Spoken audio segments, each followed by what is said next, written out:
l'œil d'Horus.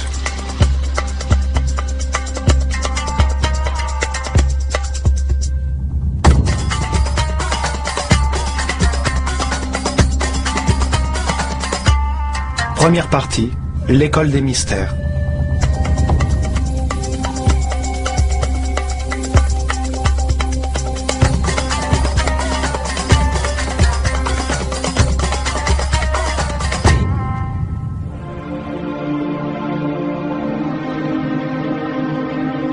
Notre histoire commence avant la destruction totale causée par le déluge. Lorsque la Terre abritait encore une autre civilisation que la nôtre, une civilisation devenue légendaire, l'Atlantide.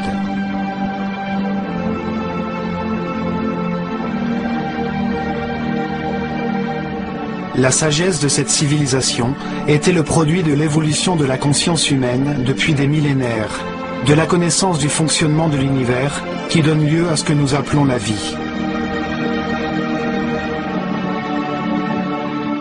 L'étude des constellations révéla que l'humanité était une union vivante entre le ciel et la terre, que les étoiles et les soleils influaient sur le cours des saisons, des cycles et du temps.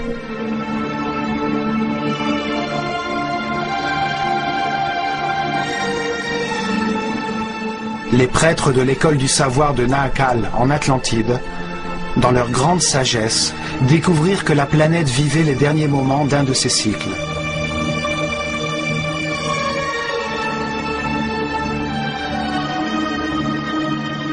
Ils annoncèrent une catastrophe qui détruirait jusqu'au fondement de la vie humaine. Mais peu les écoutèrent.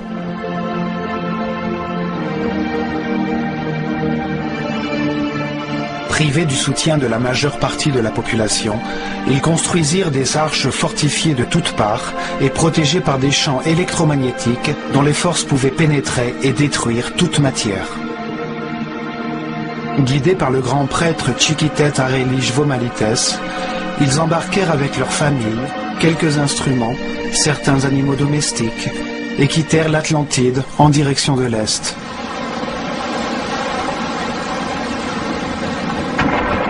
La terre trembla.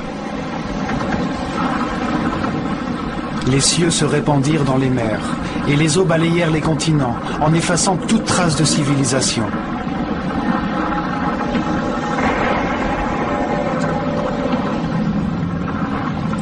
Comme l'attestent les deux immenses monuments en pierre, appelés mégalithes, qui furent retrouvés sur deux sites proches de l'Égypte. Leur taille, leur poids et leur assemblage témoignent d'une technologie aujourd'hui disparue, qui date certainement de l'Atlantide. Le site de Baalbek, au Liban, en fournit une première preuve.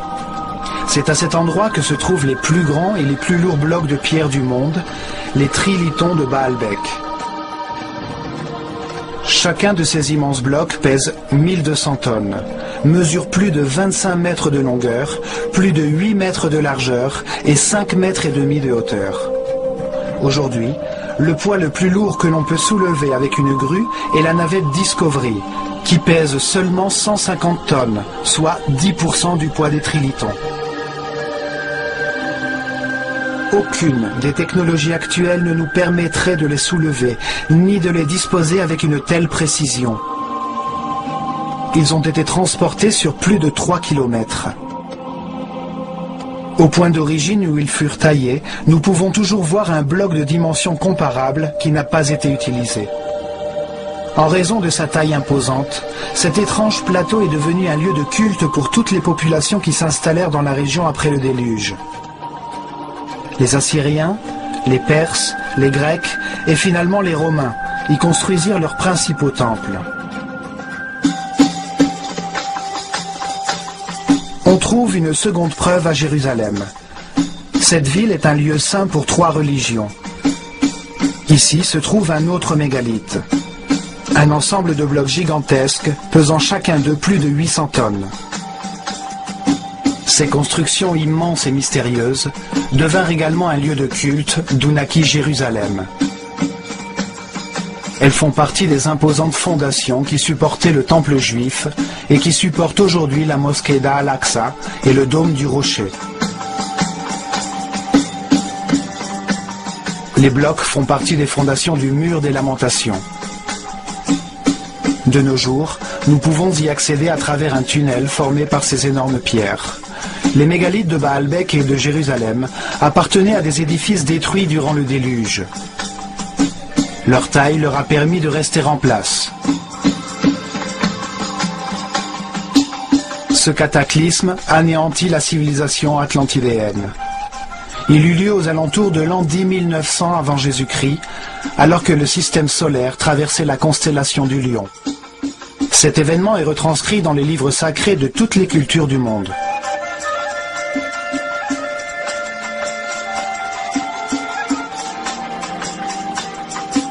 Une fois le calme revenu, les prêtres qui avaient survécu au cataclysme débarquèrent au centre de la surface de la Terre, qu'ils savaient être le croisement des forces telluriques de la planète.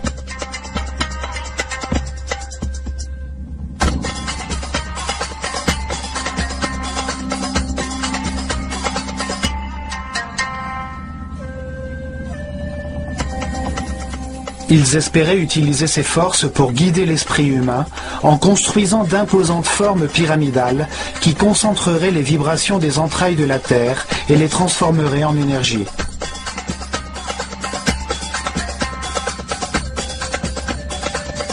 Ces êtres, qui avaient atteint un degré de développement spirituel très avancé, ne concevaient pas le progrès comme l'acquisition de biens matériels, mais comme l'accomplissement de la paix et de l'harmonie intérieure, comme une transformation de l'homme, un dépassement des limites de sa condition animale vers l'état de surhomme.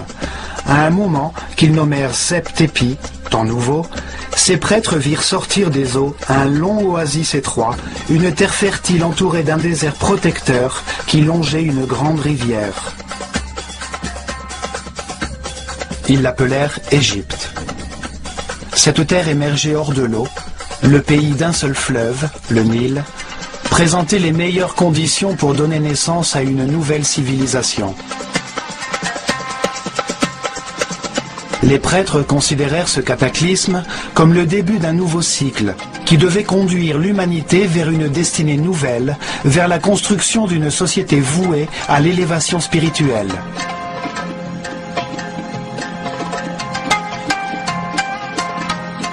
Le Sphinx témoigne des gigantesques cycles temporels qu'ils avaient à l'esprit. Son corps de lion à tête humaine met en valeur le cycle compris entre l'ère du lion et celle du Verseau, l'heure du règne de la nouvelle civilisation. Il voyait la vie comme un processus conçu par Dieu, durant lequel l'homme se réincarnait encore et encore pour se perfectionner et s'élever dans la hiérarchie universelle. Si l'esprit d'un homme ne comprend pas le Créateur, la raison de l'univers ou de sa propre existence, il sera incarné dans un corps. Les expériences de cette vie charnelle lui permettront d'acquérir la sagesse et la connaissance. Dans cette incarnation, dans tout ce qui lui sera donné à connaître, s'opposeront deux extrêmes. Il pourra comparer les éléments de cet univers dual et polarisé afin de comprendre la vérité.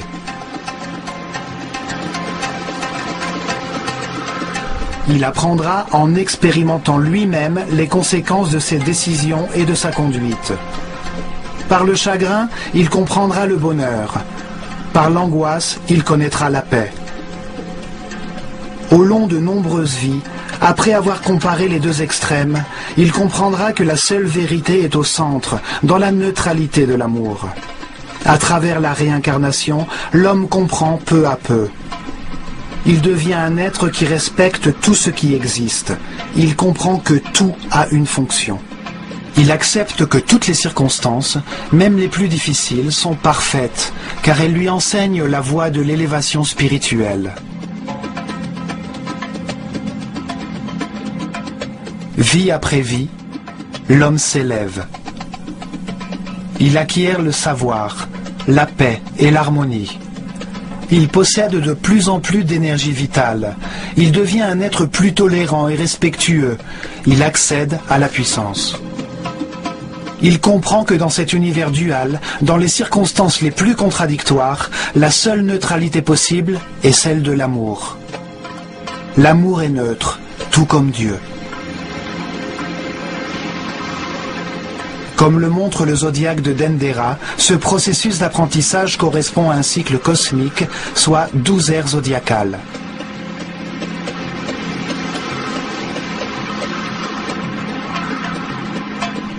En effectuant un tour complet, le système solaire reçoit les radiations de chacune des 12 constellations.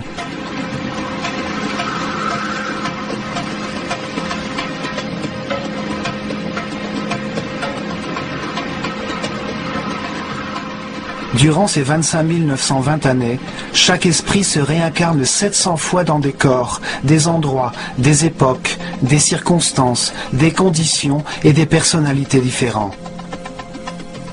Dans chaque vie, il apprend quelque chose de différent.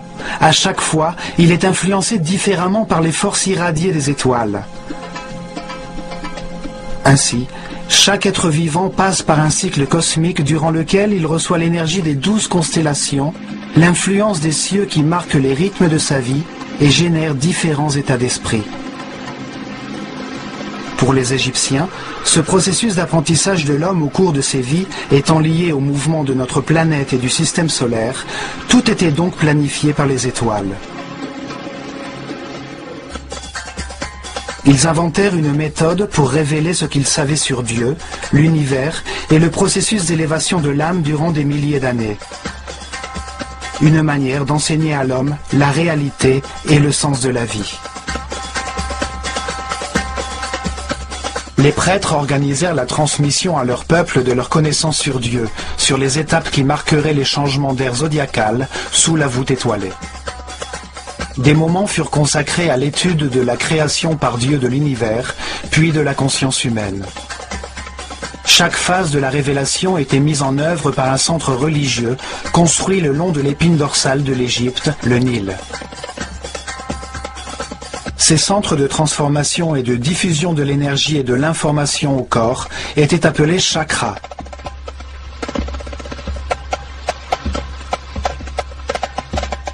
Ils se développèrent dans 4 régions. Chacun de ces 4 centres était dédié à l'explication et l'enseignement d'une phase de la Genèse. Chacun était dédié à une période différente de l'existence du même Dieu, avec des noms et des symboles différents.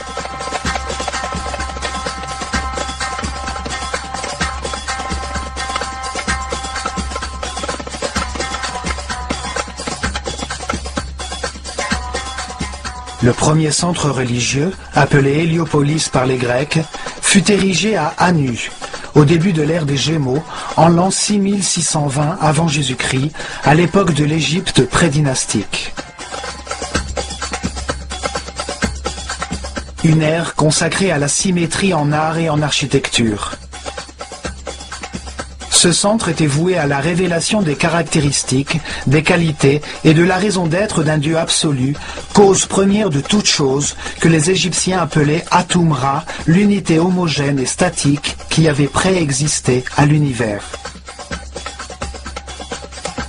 Le deuxième centre religieux fut établi à Memphis, au commencement de l'ère du Taureau, en l'an 4460 avant Jésus-Christ.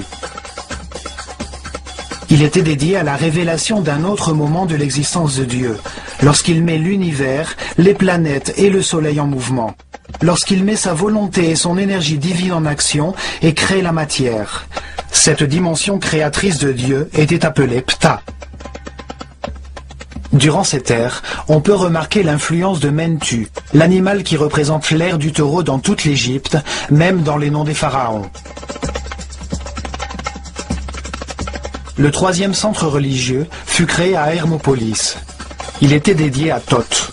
C'est le nom qu'ils donnèrent au Dieu unique lorsqu'il multiplia les créations sur la terre en diversifiant la nature, les plantes et les animaux.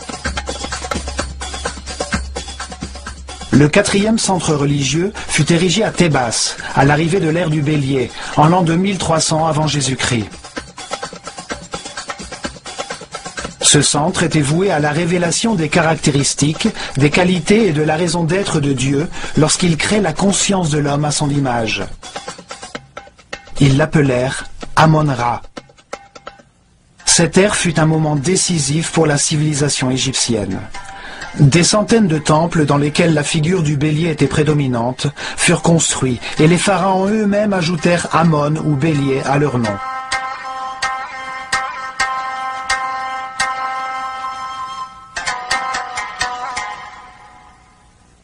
Les changements d'air ou de constellations zodiacales déterminaient la durée de chaque phase de la révélation. Lentement, les hommes comprirent qu'il n'y a qu'un seul Dieu, qui change de nom à mesure que ses caractéristiques évoluent et qu'il crée, en des moments successifs, l'homme et l'univers. Ils fondèrent une école des mystères pour transmettre leur savoir et s'assurer que les prêtres de leur caste continueraient le processus de révélation. Le pays se développa tout autour des temples et des centres religieux. En leur sein, les initiés devinrent des êtres respectables, capables de diriger leur peuple et de maîtriser les forces primitives de la nature.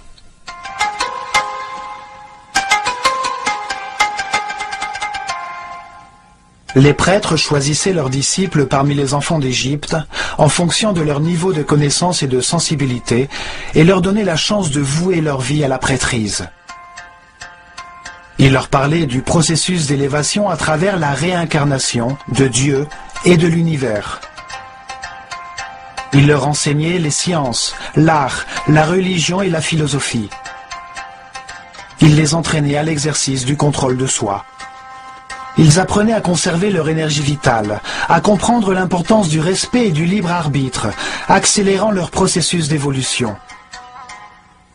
Ils devenaient les héritiers de la caste des prêtres, ceux qui possédaient le savoir et le pouvoir qu'ils procurent et qui avaient pour mission de guider le peuple sur le chemin du progrès. Des statues de ces prêtres ont été retrouvées. Certains sortent d'un cube, d'autres sont représentés comme des écrivains, des êtres de savoir.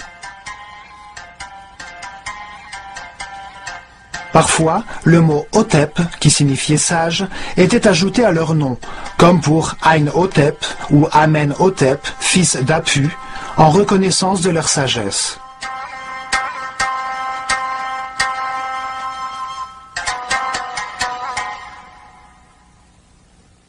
C'est dans les temples qu'était concentré le savoir, le pouvoir, la richesse matérielle et spirituelle. C'est sur eux que reposait l'organisation de la civilisation égyptienne.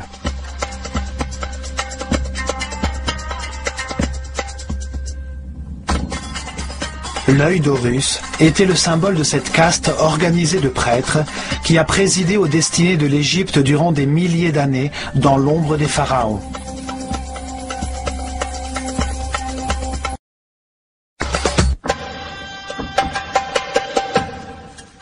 L'œil d'Horus était également le symbole de l'école des mystères, un emblème visible sur tous les murs des temples égyptiens.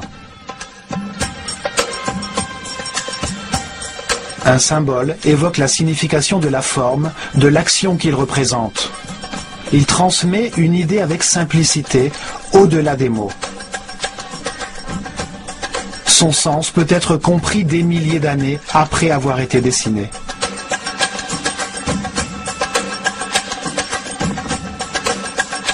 Les yeux permettent de sentir le soleil, l'origine de la vie.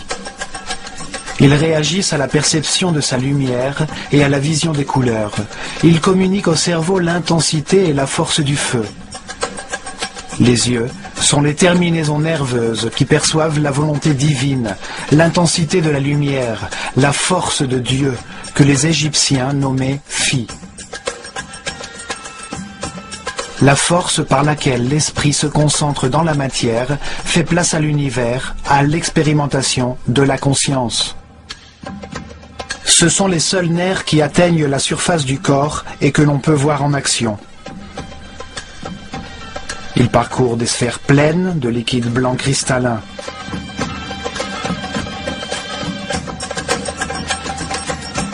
Les yeux sont un symbole de dualité. L'œil gauche, solaire, est sensible à ce qui est négatif. L'œil droit, lunaire, est sensible à ce qui est positif et constructif. Ils croisent leurs informations afin de retranscrire la bonne image mentale de l'espace. Ils symbolisent l'expérimentation de la conscience dans un univers de contraste, expérimentation qui lui permet de trouver la vérité par comparaison entre des éléments opposés. Ils réagissent à la lumière active du soleil et produisent la vraie lumière de l'esprit, la lumière de l'énergie vitale, une lumière invisible qui rend possible l'intelligence et la compréhension du monde. Les oiseaux évoquent l'action de voler, la libération des contraintes matérielles. Le faucon est l'oiseau qui voit le mieux. Le faucon Horus représente l'esprit qui a achevé son apprentissage dans les limites de la vie mortelle. Il comprend alors les vérités de l'univers, car il les a expérimentées dans de nombreuses vies, et il s'élève au-delà des limites matérielles, hors du temps et de l'espace. L'œil d'Horus est la conscience immortelle qui sait tout, qui voit tout. Il peut voler bien au-dessus de tout ce qui existe, ou porter son attention sur le moindre détail. Bien évidemment, les prêtres, dans leur sagesse, se voyaient comme des observateurs et des guides dans le processus d'élévation vers la lumière. C'est pourquoi leur symbole était l'œil d'Horus, l'œil qui voit tout.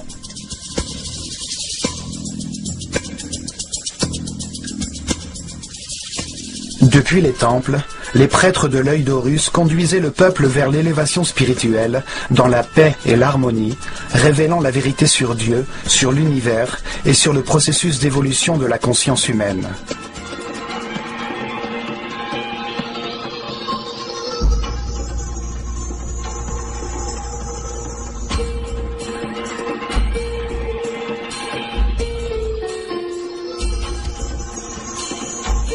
Protégé de l'extérieur par de hauts murs, chaque temple formait un ensemble architectural imposant dans lequel vivaient des milliers de personnes, des hommes et des femmes, car il n'y avait pas de différence de sexe. Ils consacraient au moins 21 années de leur vie à leur apprentissage et à leur formation pour devenir prêtres ou prêtresses.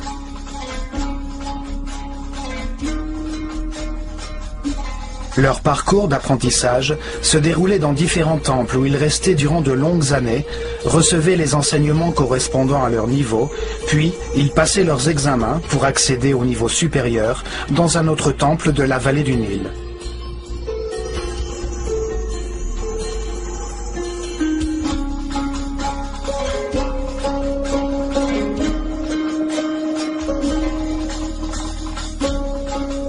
Chaque temple était une bibliothèque vivante, spécialisée dans un domaine particulier. Dans chacun d'eux, on professait des leçons différentes sur l'univers ou sur le sens de l'existence. Chacune de ces disciplines possédait en elle-même un élément sacré qui donnait un sens à la création du monde.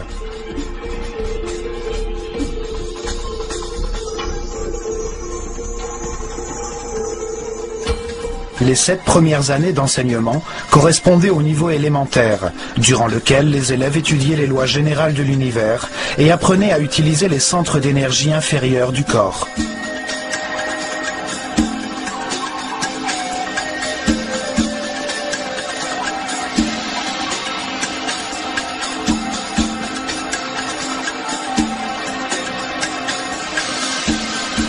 Des temples comme celui de Komombo étaient dédiés à la compréhension de la nécessité de la dualité et de la polarisation universelle, afin que l'esprit puisse établir des comparaisons entre des fins opposées et trouver ainsi la vérité.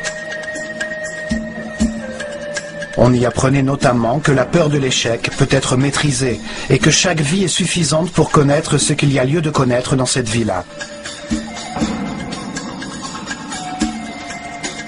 Il possédait les outils pour éveiller la peur de la mort, apprendre à la contrôler et comprendre que la mort n'est qu'un pas vers une autre expérience d'apprentissage. Dans des tunnels remplis d'eau et de crocodiles, à de hautes altitudes, dans des enclos grouillants de serpents, les disciples devaient prouver leur détermination. On leur enseignait à dépasser leur peur de l'abandon, leurs instincts agressifs et défensifs. On leur montrait l'existence de réflexes mentaux inconscients pour leur apprendre à contrôler ces réactions automatiques.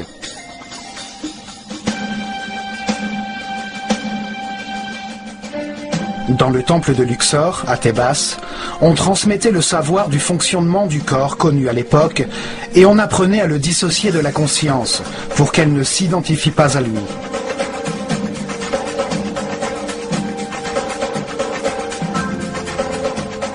Le temple tout entier ressemblait à un organisme humain.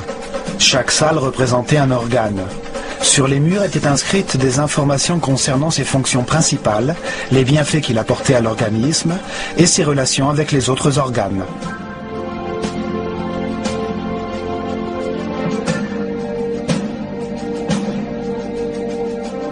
Dans ces salles, on pratiquait des exercices de mouvement et de concentration afin de diriger son esprit vers chaque organe, jusqu'à ce que le corps atteigne un état de conscience qui lui permette de devenir un parfait instrument de la volonté.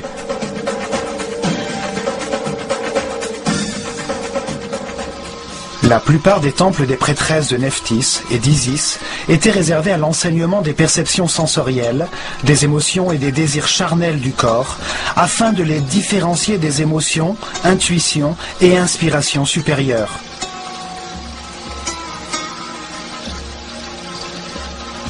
Les élèves apprenaient à maîtriser les passions et les sentiments charnels grâce au pouvoir de l'esprit, à élever leur conscience et leurs vibrations vitales, à canaliser l'énergie de leurs esprits vers des aspirations plus hautes, à éveiller leur créativité. Beaucoup de temples, comme celui d'Hathor à Dendera, étaient dédiés aux sciences, à l'astronomie, à l'astrologie et aux mathématiques. Depuis le toit du temple d'Hathor, on pouvait observer les cieux pour comprendre les différentes énergies libérées par chaque constellation et les effets qu'elles produisent.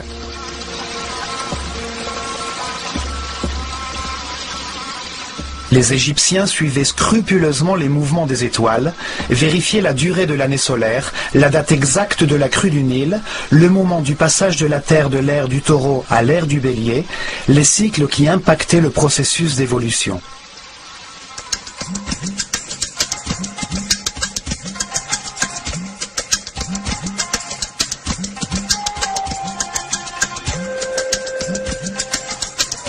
Après cet apprentissage de la raison et cet entraînement destiné à contrôler les sentiments, les émotions et les pensées, les élèves consacraient 7 années supplémentaires à l'exercice de leur cerveau droit, à l'intelligence du cœur, pour comprendre la différence entre la pensée et la méditation.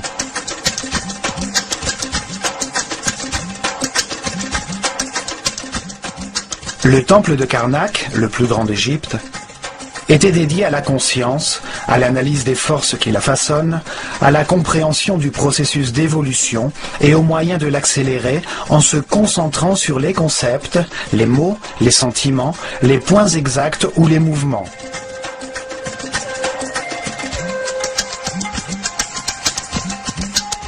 Les élèves apprenaient à se concentrer sur eux-mêmes, afin de différencier le surmoi du moi, à s'identifier à un être ou à un objet extérieur, jusqu'à ce qu'ils sentent ou qu'ils deviennent ce à quoi ils pensent.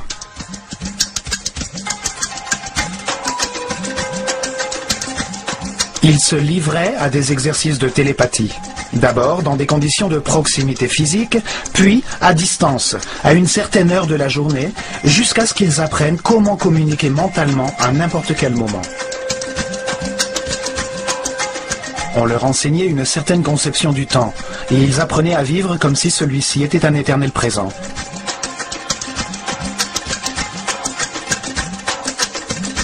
Ils comprenaient que la pensée consiste à comparer pour savoir, et que lorsque l'on sait tout, il n'y a plus besoin de penser ou de comparer.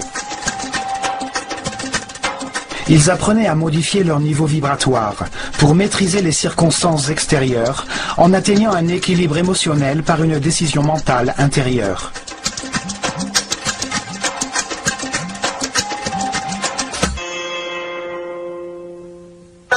Chaque temple possédait 3 niveaux d'information. Ainsi, ces informations pouvaient être révélées simultanément à des hommes qui n'étaient pas au même stade d'évolution.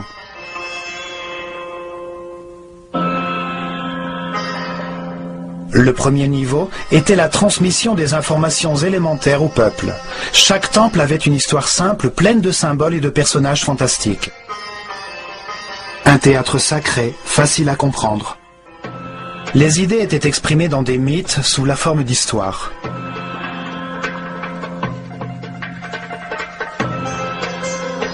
Le mythe, histoire fantastique, était une méthode de révélation du monde à l'homme qui ne pouvait le comprendre qu'imparfaitement. Les mythes ne sont vivants que parce que l'on croit en eux.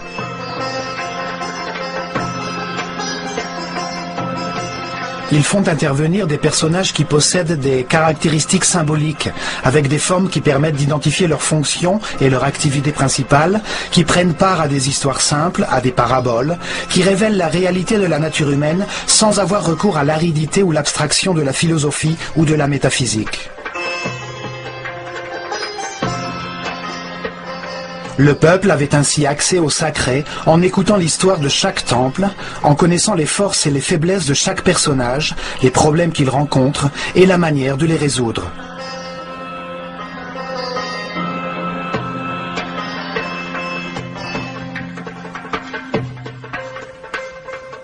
Un second niveau d'information était réservé aux disciples, des êtres spirituellement plus avancés, à qui les mêmes thèmes sacrés étaient expliqués, mais d'une manière plus complète et concrète.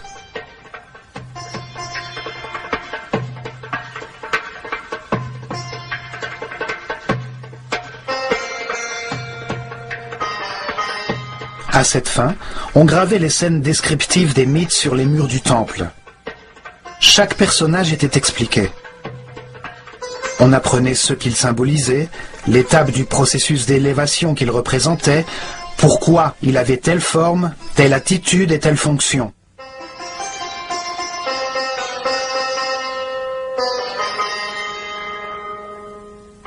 La sagesse des prêtres de l'œil d'Horus apparaît clairement dans l'histoire racontée dans chaque temple, dans les formes qu'ils utilisaient comme symboles. Simplement en les voyant, on comprend les actions qu'ils représentent ou les bienfaits obtenus par leur réalisation. En utilisant comme symbole des hommes à tête d'animaux, ils en font des concepts qui évoquent les caractéristiques de chaque animal et qui permettent de saisir la fonction de cet animal dans l'univers.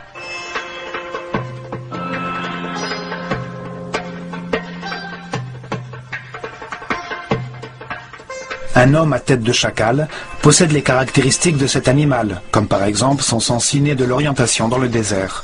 En suivant ses pas, on arrive toujours à une terre fertile. C'est un excellent guide. Chaque symbole permet une compréhension facile.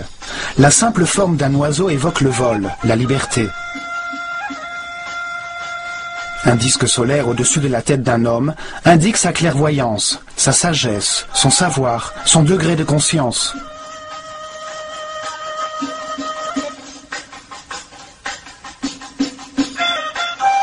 Les Égyptiens étudiaient les animaux et les insectes en détail.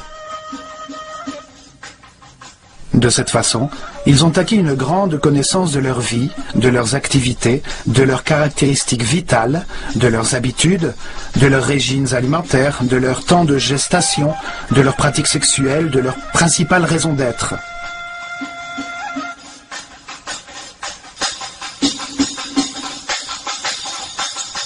Ils choisissaient les animaux les plus doués pour représenter une action vitale et son impact sur l'univers. L'évolution du ver, qui rampe et se tortille avant de devenir un papillon.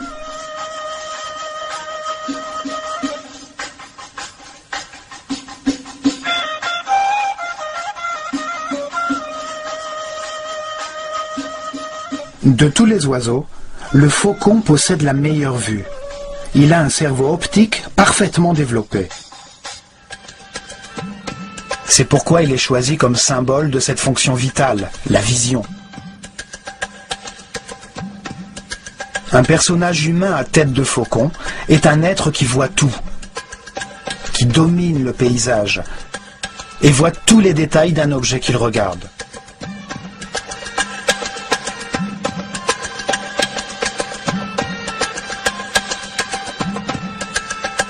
Ces personnages, appelés dieux ou néthers par les égyptologues qui pensent que les Égyptiens étaient polythéistes et vénéraient les animaux, représentait seulement une fonction vitale, un être au monde qui se transforme et s'améliore.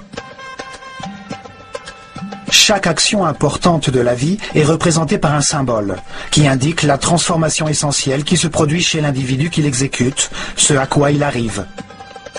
2 bras signifie l'adoration, 2 jambes, l'action de marcher, une bouche, le fait de parler.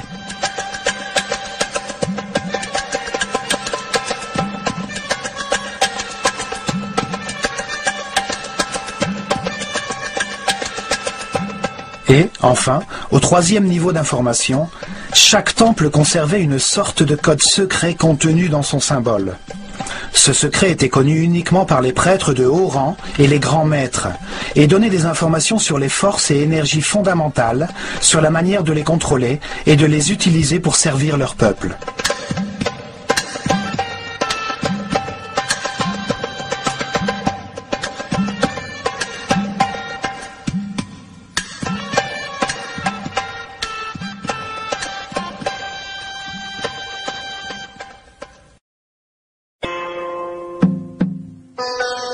Dans des temples comme celui d'Horus, à Edfu, le grand prêtre amenait ses disciples les plus brillants à projeter leur conscience dans le temps, à pénétrer dans leur subconscient pour revivre et comprendre leur vie antérieure dans leur processus de réincarnation.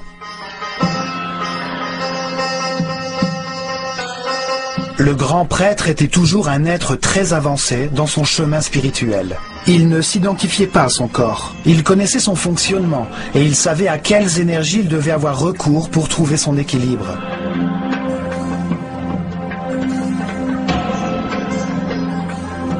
Il contrôlait depuis son centre nerveux, situé dans sa couronne, le niveau le plus élevé d'énergie vitale. Il demeurait dans un présent éternel, rayonnant d'amour. Il utilisait son pouvoir divin pour guider et servir les autres.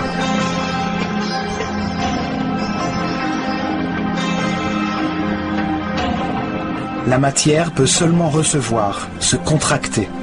Le don est un rayonnement. C'est une vibration de l'esprit. Les êtres de chaque niveau reçoivent et donnent à ceux des niveaux inférieurs.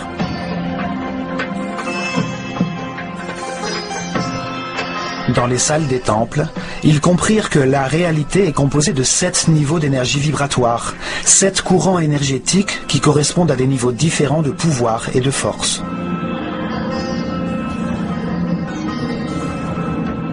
Le corps possède 7 chakras, ou centres de transformation de l'énergie fondamentale de l'univers. Chaque être humain n'utilise qu'un seul de ces 7 centres au cours de sa vie présente, en fonction du niveau d'élévation de sa conscience. Meilleure est sa connaissance de l'univers, plus grand est son respect, plus haut est le chakra ou centre nerveux qu'il utilise pour transformer cette énergie. Plus son chakra est haut, plus il génère d'énergie quotidienne, et plus il possède de forces transcendantales. Le grand prêtre pouvait contrôler les forces fondamentales de l'univers grâce au haut niveau d'énergie vitale qui demeurait dans son corps. Son système nerveux avait une résistance en adéquation avec ce niveau d'énergie.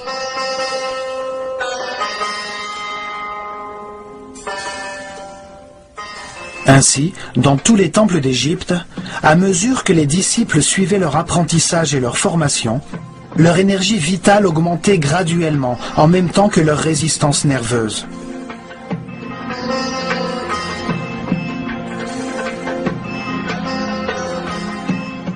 Ils apprenaient à être en paix et en harmonie, à respecter tout ce qui existe, à accepter la perfection de l'univers, à diriger leurs énergies vitales vers le chemin de l'élévation qui conduit à l'omnipotence, au contrôle des forces et des énergies suprêmes.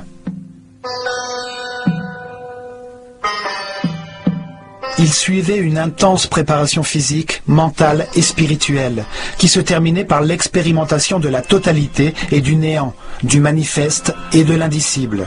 Ils recevaient des pyramides une énergie puissante, qui leur permettait d'atteindre le 7e niveau de conscience. Durant l'ère du taureau, ils se consacrèrent à l'expérimentation de brillantes technologies à travers la construction de formes pyramidales afin de transformer les vibrations de la planète en énergie, un savoir ancestral qu'ils mirent en pratique.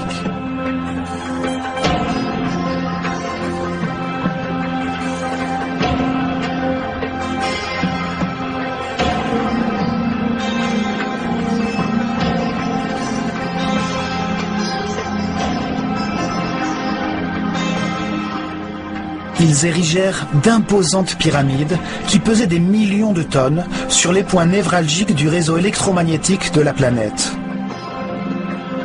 Les millions de particules de quartz présentes dans ces masses pyramidales suivaient les vibrations de la Terre, produisant de l'énergie par un phénomène connu aujourd'hui sous le nom de piézoélectricité.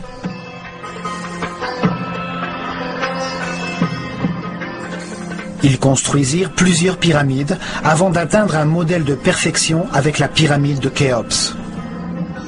Dans ces halls, dans ces galeries, dans ces chambres, ils transformaient cette énergie en son, afin que les disciples les plus avancés physiquement, mentalement et spirituellement vibrent jusqu'au plus haut niveau. Cette force ouvrait la perception de l'esprit humain vers d'autres dimensions pour atteindre des états particuliers de conscience. Avec cette aide extérieure, les disciples s'élevaient jusqu'au 7e niveau de conscience, repartaient en conservant cet état d'extase dans leurs esprits après avoir éprouvé la vérité et allaient la transmettre à leurs semblables par leurs mots et leurs actions. Dans leurs ultimes méditations, ils atteindraient une nouvelle fois cet état d'unité immobile, jusqu'à ce qu'il perdure en eux. Ils demeureraient alors dans un état permanent d'homme-dieu, l'énergie positive de l'amour rayonnant autour d'eux.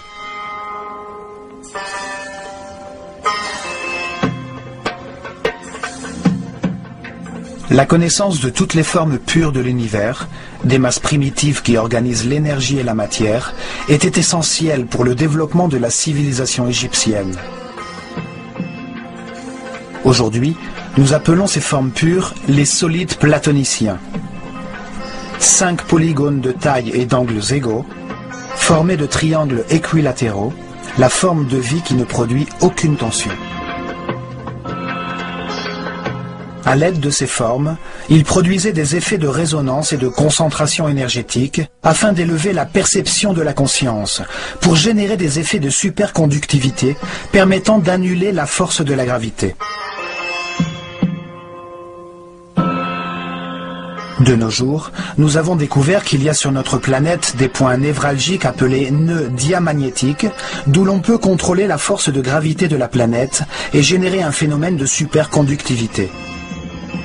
La superconductivité permet d'augmenter ou de réduire la force de la gravité. En augmentant le poids des blocs de pierre, il pouvait poser les fondations sans avoir besoin de creuser dans le sol. En le réduisant, il les rendait plus faciles à déplacer et il pouvait ainsi les faire venir de carrières éloignées.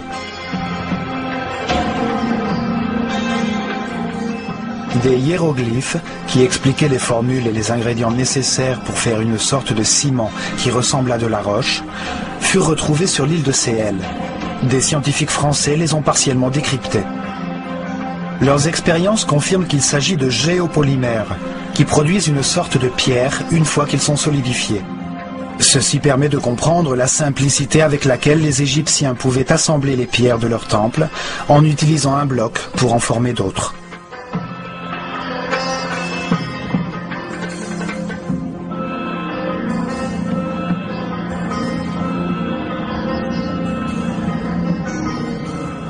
Mais le plus important était leur vision de la vie comme un processus voulu par Dieu, dans le but d'élever la conscience humaine. Le fait que l'esprit humain se réincarne continuellement dans un corps pour comprendre ce qu'est l'harmonie, en analysant les résultats de ses décisions.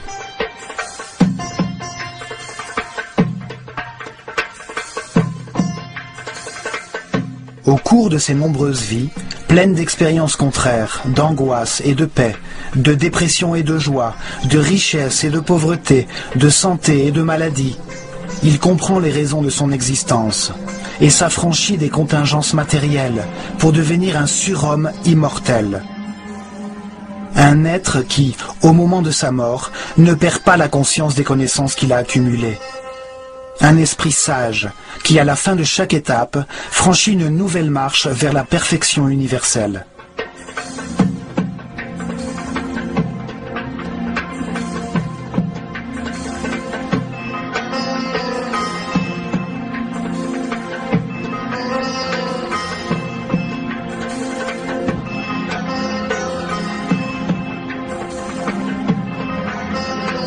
L'homme se réincarne plusieurs fois. Au début du processus, il est dominé par sa condition animale. L'intolérance et l'agressivité le condamnent à une vie de désolation. Petit à petit, la douleur l'envahit et en cherchant à la soulager, il cesse d'attaquer. Il trouve la paix et avec elle, des niveaux élevés d'énergie vitale.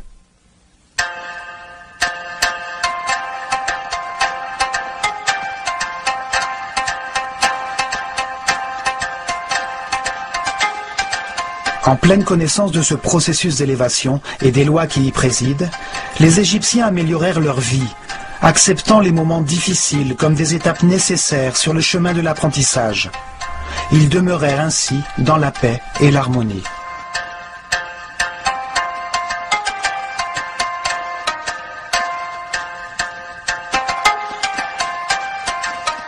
Les temples enseignaient comment les hommes, même dans un monde de souffrance, pouvaient s'affranchir des contraintes physiques et devenir des êtres capables de transformer la matière pour voyager librement dans le temps et l'espace. Au milieu des contradictions de chaque vie, tout homme apprend quelque chose et renaît un peu plus sage. Par la polarité entre la lumière et les ténèbres, entre la peur et l'amour, nous apprenons à trouver la paix et l'harmonie, pour garder notre énergie vitale.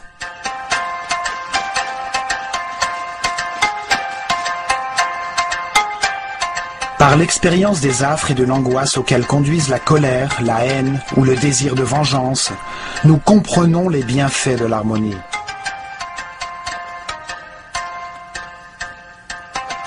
En prenant conscience que chaque décision produit à la fois de la douleur et du soulagement, nous pouvons faire d'une vie infernale un paradis. Les Égyptiens avaient compris que toutes les actions de la vie quotidienne, la pêche, les semailles, la récolte, nous rapprochent chaque jour un peu plus de la perfection divine. Ils formèrent une communauté si pacifique et heureuse que lorsque l'historien grec Hérodote visita l'Égypte au 5e siècle avant Jésus-Christ, il dit « De toutes les nations de la terre, les Égyptiens sont les plus heureux, les plus saints et les plus religieux. »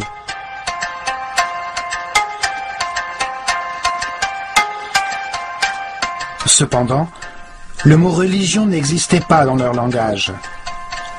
Ils ne voyaient aucune différence entre le sacré et le profane. Ils considéraient qu'il était de leur devoir de comprendre que Dieu, l'univers et l'homme étaient unis par le ciment de l'amour.